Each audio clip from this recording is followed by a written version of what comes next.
ধ্বংসস্তূপের মধ্যে দাঁড়িয়ে এক যুবক, মুখের ভাষা নেই, তবু তার প্রতিটি ইশারা যেন এক একটি হৃদয় নিংড়ানো আর্তনাদ। আর সেই কথাই তিনি পৌঁছচ্ছেন বিশ্ববাসীর কাছে।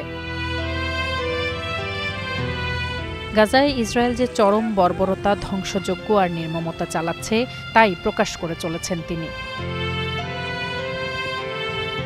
এই যুবকের নাম বাশেম আল হাবেল।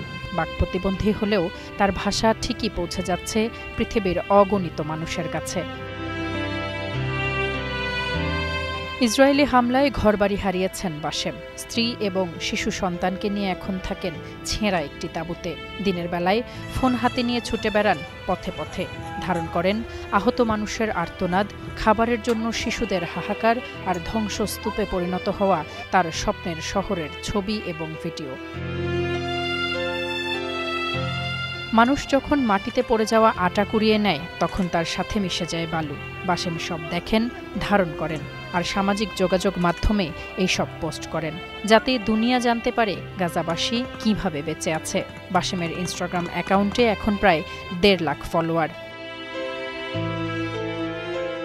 2023 সাল থেকে গাজায় ইসরায়েলি বাহিনী হত্যা করেছে 61,000-এরও বেশি ফিলিস্তিনিকে। ক্ষুধা, ধ্বংস আর মৃত্যু এখন এই শহরের প্রতিদিনের বাস্তবতা।